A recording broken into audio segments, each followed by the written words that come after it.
உங்களுக்கு 2008 வந்துட்டு நீங்க ஒரு விகடன்ல வந்து ஒரு இது வந்திருக்கு, ஒரு இன்டர்வியூ இல்ல, ஒரு பேஜ் ஃபுல்லா வந்துட்டு வந்திருக்கு.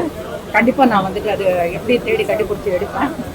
அதுல யாரு பிளாக்மெயில் பண்ணி யாரு கையை அறுத்துக்கிட்டு கல்யாணம் கேட்டாங்கன்றது வந்துட்டு 2008லயே வந்து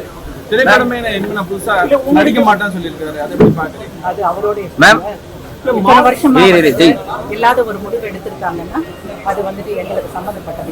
மேம், நான் சம்பாதிக்கிற காசு கூட என்ன செலவழிக்க விடுவது கிடையாது. எனக்குன்னு இந்த ஒரு அக்கௌண்ட்டையும் அவங்க வந்து அபகரிச்சிட்டாங்க அப்படின்னு உங்க மேலேயும் மகள் மேலேயும் ஒரு குற்றச்சாட்டு வச்சிருக்காங்க.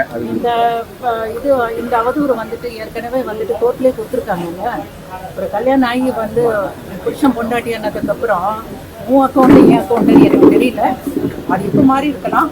ஆனா வந்துட்டு ஒரு குடும்பமா இருக்கும்போது எல்லாமே ஒண்ணுதான். உங்களுடைய மருத்துவ செலவுக்கு கூட மாதம் 25,000 ரூபாய் பணம் கூட அவரு தான் அனுப்பிச்சு விட்டது வந்ததா வந்து அவர் ஒண்ணு சொல்லியிருக்காரு.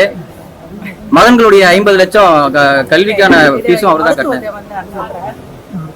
அதாவது அந்த மாதிரி ஒரு நடக்கல, இருந்தாலும் அப்படி பண்ண ஒரு மாப்பிள்ளையா வந்துட்டு அவர் கடமை செஞ்சிருக்காருன்னு தான் மேடம். சைபர் மகள் அவர்களுடைய மருமகன் அவரையும் கூப்பிட்டு வச்சு இவர் வந்து தப்பிச்சு வந்துட்டாரு, இவர் வந்து டைவர்ஸ் வாங்கிட்டாரு அப்படின்ற மாதிரி சொல்லியிருக்காரு. இதை பற்றி நான் பேசினேன்னா அவருக்கு ஏற்கனவே கல்யாணம் ஆகி குழந்தையோட இருக்காரு. இன்னொரு பொண்ணு வாழ்க்கையை நான் வந்துட்டு இது பண்ணதா இல்லை. மன உளைச்சலான சூழலை எப்படி மேடம் பாக்குறீங்க?